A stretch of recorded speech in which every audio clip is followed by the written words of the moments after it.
할렐루야. 고난주간 셋째 날 수요일에 또 기도해 오신 여러분들을 주님의 이름으로 환영하고 축복합니다. 함께 기도하시며 주 앞에 나아가겠습니다. 주님, 오늘도 주님을 만나기 위해서 이 자리에 섰습니다. 주여, 우리와 함께해 주시고 이 기도를 통해서 주 예수 그리스도께 더 가까이 나아갈 수 있는 복된 이 자리가 되게 하여 주시옵소서. 모든 것 감사하며 예수 그리스도의 이름으로 기도드립니다. 아멘.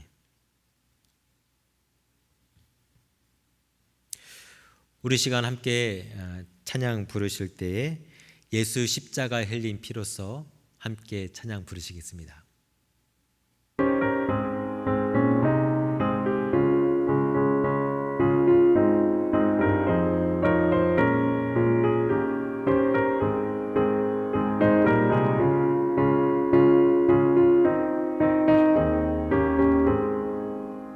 예수 십자가에 흘린 피로써 그대는 씻기어 있는가.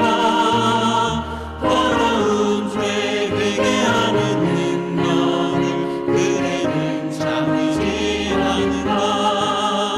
예수의 보혈로 그대는 씻기어 있는가. 마음속에 여러 가지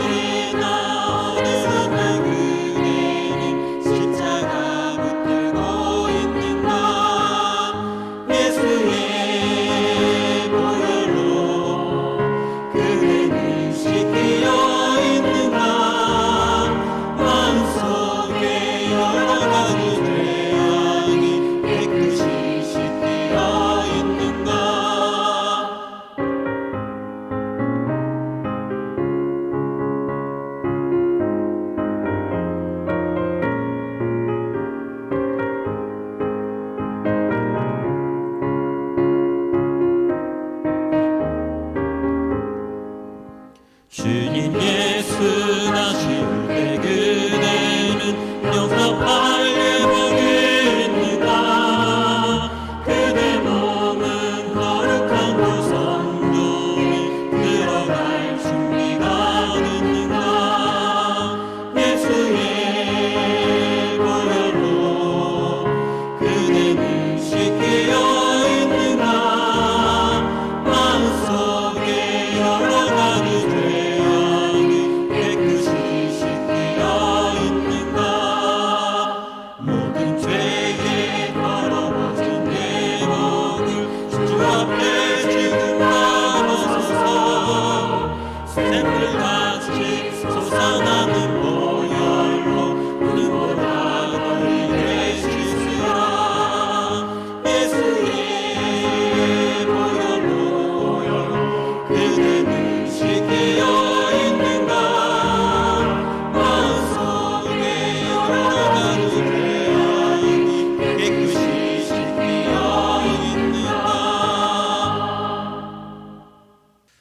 오늘은 제가 말씀 전하지 않고요.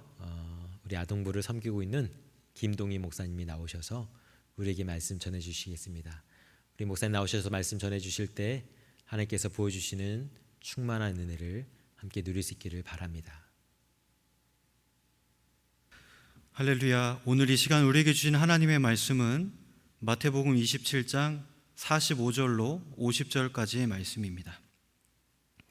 마태복음 27장 45절로 50절까지 말씀을 제가 봉독합니다. 제6시로부터 온 땅에 어둠이 임하여 제9시까지 계속되더니 제9시쯤에 예수께서 크게 소리질러 이르시되 엘리 엘리 라마 사박다니 하시니 이는 곧 나의 하나님 나의 하나님 어찌하여 나를 버리셨나이까 하는 뜻이라. 거기 섰던 자 중 어떤 이들이 듣고 이르되 이 사람이 엘리야를 부른다 하고 그 중에 한 사람이 곧 달려가서 해면을 가져다가 신 포도주에 적시어 갈대에 깨어 마시게 하거늘 그 남은 사람들이 이르되 가만두라 엘리야가 와서 그를 구원하나 보자 하더라. 예수께서 다시 크게 소리 지르시고 영원히 떠나시니라. 여러분 잘 지내고 계신가요? 요즘에 집에 있는 시간이 길어지면서 혼잣말하는 사람이 하나둘씩 생겨난다고 합니다. 식물을 보고 혼잣말을 하거나 TV나 컴퓨터 화면을 쳐다보면서 혼자 중얼거린다는 건데요. 여러분은 혹시 어떠신가요? 지금 본인 얘기인가 싶어서 흠칫 놀라는 분이 계신 것 같은데요. 아마 특히 혼자 지내시는 분들은 와 닿으실 것 같습니다. 그런데 트위터에서 어느 정신과 의사가 그러더랍니다. 식물에게 말을 거는 정도로는 병원에 찾아오지 마세요. 아직 병원에 올 단계가 아니랍니다. 그럼 어떨 때 병원에 와야 하냐고요? 이럴 때 병원에 와야 한다고 합니다. 식물이 본인에게 말을 걸어온다던가 TV가 당신에게 말을 걸어오면 그때 오십시오 라고 하더랍니다. 저는 이 재치 있는 의사 선생님 말씀을 듣고 많이 웃었습니다. 여러분 혹시 집에서 키우는 화초에게 말을 거는 상황이 오더라도 부끄러워하지 마십시오. 아직은 병원에 갈 단계는 아니니까 말입니다. 혹시라도 식물이 여러분에게 말을 걸어오는 지경이 됐다면 이건 심각한데요. 근데 뭐랄까 사실 지금 제 상황이 그런데요. 지금 이 강대상 밑에는 아무도 없습니다. 마치 뭐랄까 벽 보고 얘기하는 기분이랄까요. 그래도 참 다행인 건 제가 아직 병원에 갈 단계는 아니라는 사실에 위안을 삼고 싶네요. 참 지금 우리의 상황을 보면요, 이 농담이 우스우면서도 그저 마냥 웃을 수만은 없는 상황은 아니지 않나 싶습니다. 여러분 상황이 힘들더라도 우리 조금만 더 힘을 냅시다. 할렐루야. 그럼에도 불구하고 온라인으로 예배를 드리는 이런 초유의 상황에서도 말씀을 전하는 저나 말씀을 듣는 여러분 모두에게 하나님께서 놀라운 은혜와 영적인 회복을 허락해 주실 줄 믿습니다. 오늘 말씀은 예수님께서 십자가상에서 하셨던 7 말씀들, 이른바 가상 7원 가운데 4번째 말씀인데요. 그 4번째 말씀은 이렇습니다. 나의 하나님, 나의 하나님, 어찌하여 나를 버리셨나이까? 입니다. 오늘 이 시간 이 예수님의 절규가 오늘 우리에게 과연 어떤 의미를 주시는지에 대해서 이 고난주간 수요일에 여러분과 함께 이 말씀을 나누고자 합니다. 오늘 말씀은 이 이야기로 시작해 보려고 합니다. 제가 이야기 하나를 들려드릴 텐데요. 여러분이라면 이 상황에서 어떤 선택을 하실지 한번 생각해 보셨으면 좋겠습니다. 기관사가 기차를 운행 중에 있습니다. 근데 멀찌감치 뭔가가 보입니다. 봤더니 선로 위에 인부 5명이 서로 묶인 채 서 있습니다. 지금 속도를 줄여봐야 피할 새도 없이 모두 다 치일 상황입니다. 근데 때마침 갈림길이 하나 있습니다. 기관사는 갈림길 전에 선로를 변경할 수 있습니다. 그런데 웬걸 그 다른 편 선로에도 한 사람이 서 있습니다. 선로를 변경하면 한 사람이 죽습니다. 그러나 그대로 직진하면 5사람이 죽습니다. 만일 여러분이라면 어떤 선택을 하시렵니까? 이 이야기는 트롤리 딜레마로 알려진 사고 실험입니다. 한 사람의 목숨과 여러 사람의 목숨 가운데 어떤 선택을 할 것이냐 물으면 보통의 경우 5사람을 살릴 거라고 말합니다. 한 명보다는 5명을 살리는 편이 더 윤리적인 선택이기 때문입니다. 그렇죠? 여러분도 아마 같은 선택을 하실 거라 생각합니다. 그럼 제가 상황을 조금 바꿔보겠습니다. 만일 저 다른 편 선로에 서 있는 그 한 사람이 여러분의 아들이나 딸이라면 그때 여러분은 어떻게 하시겠습니까? 그래도 여전히 선로를 변경해서 5사람을 살리시겠습니까? 그리고 내 자식이 죽도록 그대로 내버려 두실 수 있겠습니까? 선뜻 대답하기가 쉽지 않죠. 아마 현실에서는 결코 일어나서도 일어날 법도 하지 않지만 우리가 한 번쯤 생각해 볼 만한 상황인 것 같습니다. 과연 이 상황에서 내가 어떤 선택을 하는 것이 더 윤리적인 선택인지, 또 무엇이 더 옳은 선택인지 말입니다. 예수님의 경우를 봐도 그렇습니다. 성경을 보면 예수님은 정말 억울하게 십자가에 달려 죽으셨다는 것을 쉽게 알 수 있습니다. 누가복음 23장 말씀을 보니 이렇게 기록되어 있습니다. 4절입니다. 빌라도가 이르되 내가 보니 이 사람에게 죄가 없도다 하니, 또 14절에는 보라 내가 너희 앞에서 신문하였으되 이 사람에게서 죄를 찾지 못하였고 라고 기록되어 있습니다. 당시 본디오 빌라도라는 사람은 유대 총독이었습니다. 그에게는 예수님을 죽일지 살릴지를 결정할 권한이 있었습니다. 그런 그는 예수님에게서 아무런 죄목을 찾을 수 없었습니다. 하지만 그럼에도 불구하고 예수님은 무고함에 대한 대가로서 십자가 처형을 당하셨습니다. 죄가 없는 무고한 사람이 사형에 처해졌다는 것입니다. 여러분, 이것이 과연 윤리적으로 옳습니까? 결코 그렇게 말할 수 없을 겁니다. 당시에 예수님을 죽음으로 몰아갔던 사람들은 많이 배운 사람들이었습니다. 사리분별도 분명한 사람들이었습니다. 하지만 그들의 판단은 전혀 도덕적이지도 윤리적으로 옳게 보이지 않습니다. 결국 이 억울한 과정을 거쳐 예수님은 끝끝내 십자가에 달리신 겁니다. 그리고 오늘의 본문에서 예수님은 십자가에서 지금 큰 고통과 절망 속에서 마지막 숨을 가쁘게 내쉬고 계십니다. 복음서를 보면 예수님께서 십자가에 달려 계실 때 십자가상에서 7마디의 말씀을 남기셨다고 전해집니다. 이를 가리켜 흔히 이른바 가상칠언이라고 말합니다. 이 말씀들이 실제 예수님께서 하신 말씀인지는 성경학자들 사이에서 의견이 분분합니다. 하지만 복음서 4권에는 분명히 기록되어 있는 말씀들입니다. 그런 의미에서 중요한 말씀입니다. 우리는 이번 고난주간을 통해 이 가상칠언의 첫 번째 말씀을 제외한 두 번째 말씀부터 7번째 말씀까지 하루에 하나씩 살펴보고 있습니다. 그 중에 오늘 우리는 그 4번째 말씀을 살펴보려고 합니다. 그 전에 혹시 여러분 우리가 지난 월요일에 살펴본 가상칠언의 두 번째 말씀 기억하십니까? 그 말씀은 바로 오늘 너가 나와 함께 낙원에 있으리라 입니다. 예수님은 예수님과 함께 십자가에 달린 두 죄수 중 한 사람에게 오늘 너가 나와 함께 낙원에 있을 것이다 말씀하셨습니다. 그럼 어제 살펴본 가상칠언의 3번째 말씀은 무엇이었습니까? 예수님께서 사랑하는 제자 요한과 어머니 마리아에게 하신 말씀이었죠.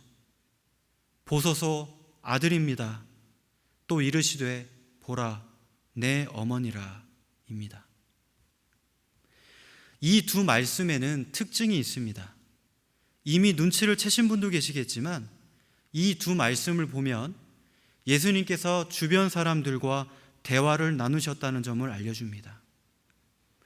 예수님은 십자가에서 혼자 중얼거리지 않으셨습니다. 그에게는 대화 상대자가 있으셨습니다. 예수님은 죄수에게 말을 건네셨고 또한 예수님은 제자 요한과 어머니 마리아에게 말씀을 건네셨습니다. 우리가 미처 함께 말씀을 나누지는 못했지만 가상칠언 중 첫 번째 말씀에서도 예수님은 로마 병사들을 향해 이렇게 말씀하셨죠. 아버지 저들을 사하여 주옵소서. 자기들이 하는 것을 알지 못합니다. 이처럼 예수님은 십자가상에서 혼잣말을 하신 것이 아니라 대화 상대자가 있었습니다. 하지만 가상칠언 중 4번째 말씀에 해당하는 오늘의 본문은 이와는 조금 다릅니다. 오늘의 본문에서 예수님은 대화가 아닌 독백으로 말씀하십니다. 오늘의 본문인 마태복음 27장 46절의 말씀입니다. 제 9시쯤에 예수께서 크게 소리질러 이르시되 엘리 엘리 라마 사박다니 하시니 이는 곧 나의 하나님 나의 하나님 어찌하여 나를 버리셨나이까 하는 뜻이라. 여러분, 앞의 말씀들과 차이가 느껴지시나요? 앞서의 말씀들과는 달리 여기에서 예수님은 자신이 놓인 처지에 대해 하나님께 외치고 계십니다. 독백입니다. 쉽게 말해 혼잣말이죠. 하지만 단순한 혼잣말은 아니었습니다. 본인의 외침을 들어줄 대상이 존재했기 때문입니다. 예수님은 십자가에서 너무 힘든 나머지 본인의 사명을 분명히 기억함에도 불구하고 아버지 하나님께 울부짖고 계십니다. 너무 고통스럽다고, 너무 힘들다고 말입니다. 예수님의 외침을 들어줄 대상은 바로 하나님 아버지셨습니다. 방금 읽었던 46절의 말씀을 보니 예수님께서 이 말씀을 제9시쯤에 하셨다고 성경은 말씀합니다. 여기서 제9시는 오늘날로 말하면 오후 3시입니다. 시간에 대한 언급은 바로 그 앞절인 본문 45절에서부터 이어지는데요. 45절 말씀은 이렇습니다. 제6시로부터 온 땅에 어둠이 임하여 제9시까지 계속되더니, 제9시가 오후 3시라고 말씀드렸습니다. 그렇다면 제6시는 오후 12시 곧 정오입니다. 그 당시 예루살렘의 날씨는 햇볕이 내리쬐는 화창한 날씨였을 겁니다. 게다가 정오의 날씨는, 그 시간은 태양이 가장 높게 떠 있을 시간입니다. 그런데 그 시간에 갑자기 하늘이 어두컴컴해진 겁니다. 바로 이 어둠이 정점에 이르렀을 때, 이 한낮에 어둠이 가득했을 때 예수님은 하늘을 향해 외치셨던 겁니다. 나의 하나님, 나의 하나님, 어찌하여 나를 버리셨나이까? 하지만 하나님은 어떻게 하셨습니까? 그분은 침묵하셨습니다. 아버지는 끝내 응답하지 않으셨습니다. 이 대목을 보면 예수님은 분명히 아버지께 철저히 버림받았음에 분명합니다. 분명 외치는 대상은 존재했지만 그 대상이신 하나님은 끝내 응답하지 않으십니다. 이렇게 예수님의 독백은 그저 혼잣말로 그치고 맙니다. 왜 침묵하셨을까요? 하나님은 아들의 죽음 앞에서 지금 왜 침묵하고 계십니까? 질문을 이렇게 바꿔보겠습니다. 여러분은 혹시 하나님의 침묵을 경험하신 적이 있으십니까? 내가 정말 간절히 원하는 것이 있어서 그걸 놓고 열심히 기도했는데 아직까지 응답받지 못한 분이 계십니까? 하나님은 공의로우신 분이라는데 왜 하나님은 저 악한 사람들의 못된 짓을 그냥 방관하고 계실까요? 하나님은 전지전능하신데 왜 눈에 보이지도 않는 이 조그마한 바이러스 하나에 지금 그저 침묵하고 계신 걸까요? 저는 오늘 말씀을 준비하면서 이 하나님의 침묵에 대한 답을 마태복음 5장에서 찾게 되었습니다. 사실 제가 평소에 참 좋아하는 구절인데요, 특별히 이번 사순절 말씀 묵상을 통해 다시 한번 깊이 묵상하게 됐던 본문입니다. 사실 제가 이번에 사순절 말씀 묵상을 매일 아침 하루도 빠짐없이 하면서요, 이 시간이 제게는 참 기다려지는 시간이었습니다. 가깝게는 제 아내와 제 부모님으로부터 우리 주일학교 부서 선생님들과 학부모님들, 또한 여러 성도님들과 함께 제가 묵상한 말씀을 나누면서 그 어느 때보다도 더 하나님과 깊이 교제할 수 있는 시간이었습니다. 그리고 설교를 준비하면서 이 말씀이 제 머릿속에 떠올랐습니다. 마태복음 5장 45절 말씀입니다. 3월 12일자 말씀 묵상 본문인데요, 제가 읽어보겠습니다. 하나님이 그 해를 악인과 선인에게 비추시며 비를 의로운 자와 불의한 자에게 내려주심이라. 여러분, 무슨 말씀입니까? 하나님은 사랑이 많으신 분입니다. 그 사랑이 얼마나 크던지 햇빛과 비를 착한 사람에게뿐 아니라 나쁜 사람들에게도 공평하게 내려주시는 분이라는 겁니다. 그래서 우리가 생각할 때는 이해할 수 없지만 때로는 주변에 악한 사람이 더 잘 되는 것처럼 보이기도 하고 때로는 불의한 사람들이 더 성공하는 것처럼 보이기도 한다는 것이죠. 그렇게 하나님은 악인의 성공에, 불의한 자의 성공에 침묵하고 또 방관하고 계신 것처럼 보입니다. 그러나 여러분, 그렇지 않습니다. 하나님은 또 이렇게 말씀하십니다. 3월 24일 본문이었는데요. 요한복음 3장 19절 말씀을 제가 읽어보겠습니다. 예수님을 믿지 아니함으로 심판을 받은 것이니라. 그 심판은 이것이니 곧 빛이 세상에 왔으되 사람들이 자기 행위가 악함으로 빛보다 어두움을 더 사랑한 것이니라. 빛보다 어두움을 더 사랑한 결과가 어떻습니까? 심판을 받았다는 겁니다.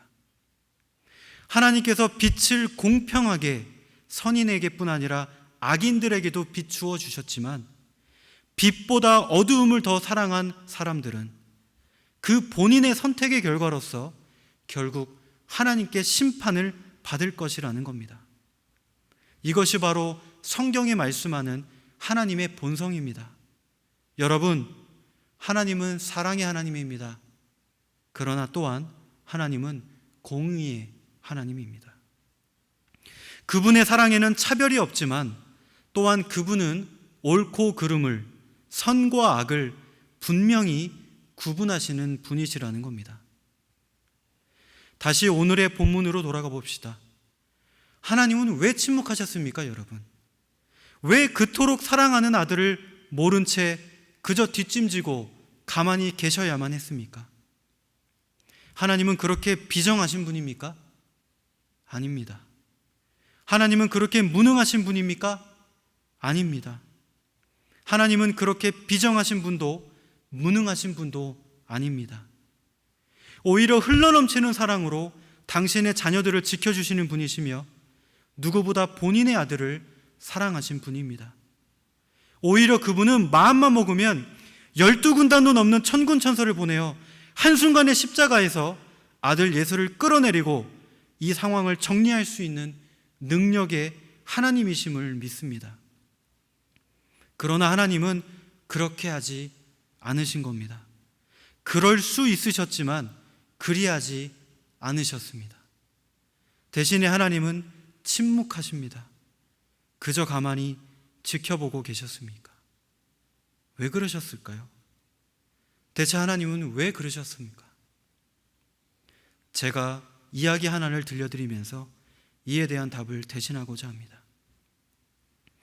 이 이야기는 체코의 단편 영화였던 더 모스트라는 영화에 나오는 이야기입니다. 제목인 더 모스트는 체코어로 다리를 의미하는데요.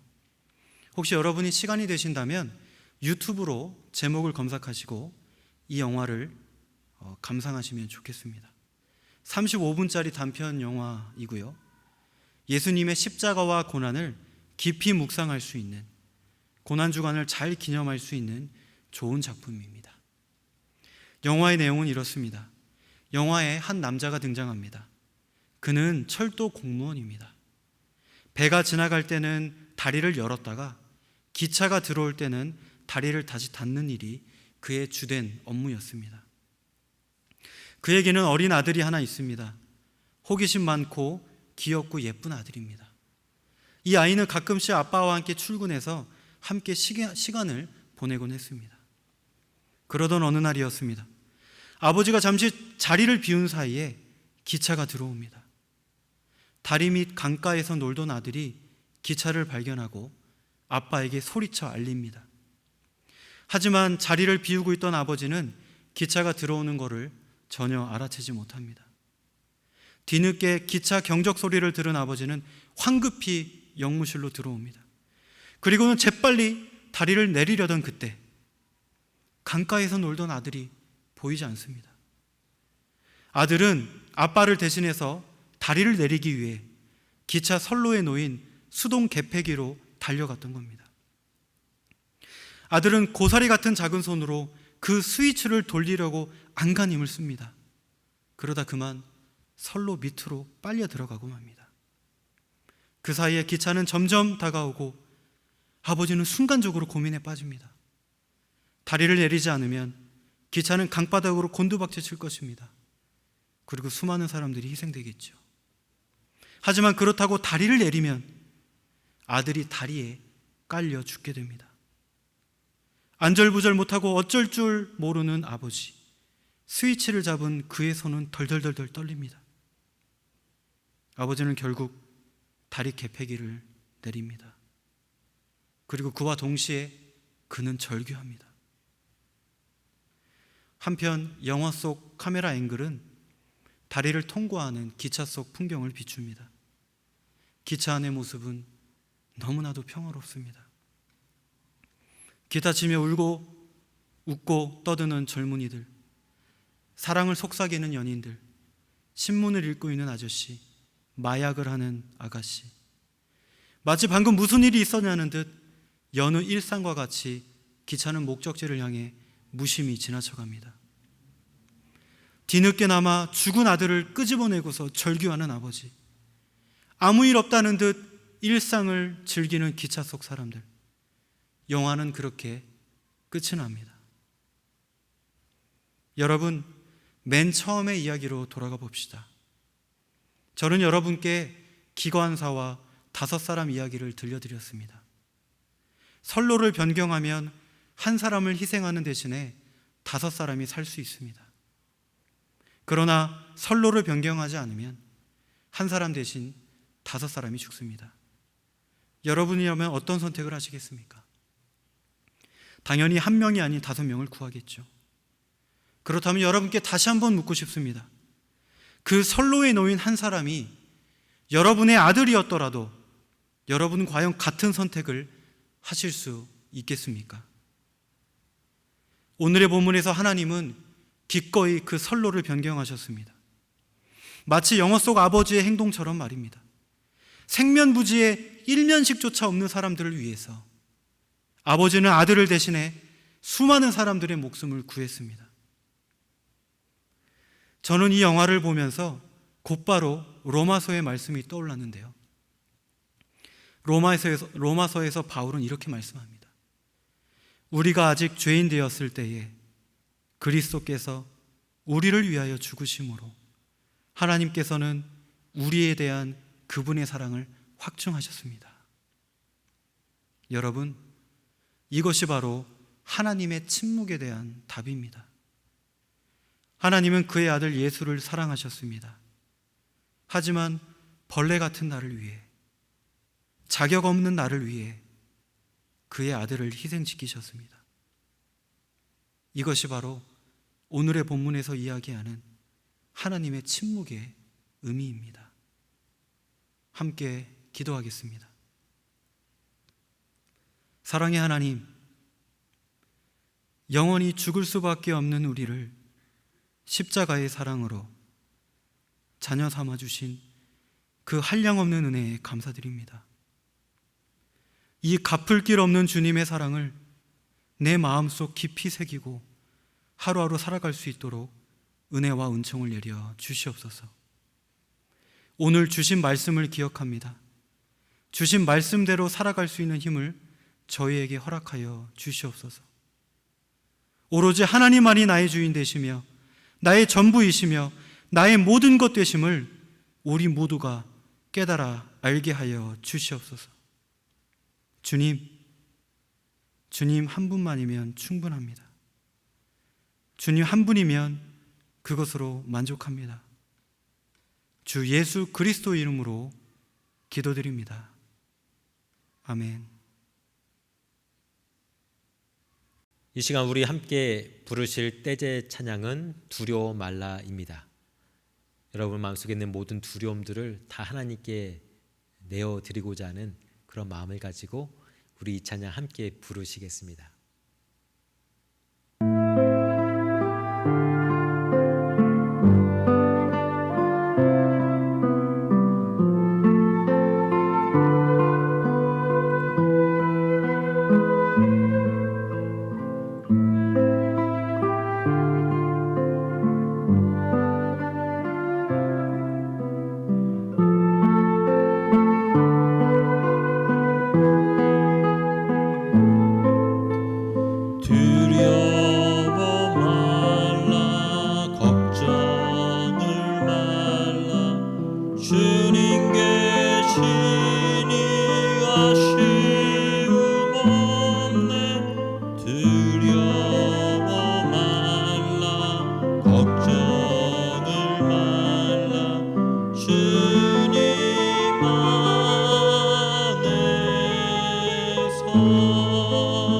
두려워 말라 걱정을 말라 주님 계시니 아쉬움 없네 두려워 말라 걱정을 말라 주님 안에서 두려워 말라 걱정을 말라 주님 계시니 아쉬움 없네 두려워 말라 걱정을 말라 주님 안에서 두려워 말라 걱정을 말라 주님 계시니 아쉬움 없네 두려워 말라 걱정을 말라 주님 안에서 두려워 말라 걱정을 말라 주님 계시니 아쉬움 없네 두려워 말라 걱정을 말라 주님 안에서 두려워 말라 걱정을 말라 주님 계시니 아쉬움 없네 두려워 말라 걱정을 말라 주님 안에서 두려워 말라 걱정을 말라 주님 계시니 아쉬움 없네 두려워 말라 걱정을 말라 주님 안에서 두려워 말라 걱정을 말라 주님 계시니 아쉬움 없네 두려워 말라 걱정을 말라 주님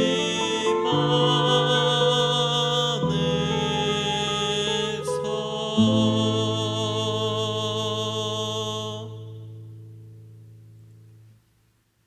아멘. 이 시간 주기도문으로 오늘 기도에 마치고 계속해서 이어서 공동기도 제목 그리고 개인기도 제목 가지고 각자의 자리에서 기도하시겠습니다. 하늘에 계신 우리 아버지여, 이름이 거룩히 여김을 받으시오며 나라가 임하옵시오며 뜻이 하늘에서 이루어진 것 같이 땅에서도 이루어지이다. 오늘날 우리에게 일용할 양식을 주옵시고 우리가 우리에게 죄 지은 자를 사하여 준 것 같이 우리 죄를 사하여 주옵시고 우리를 시험에 들게 하지 마옵시고 다만 악에서 구하옵소서. 대개 나라와 권세와 영광이 아버지께 영원히 있사옵나이다. 아멘.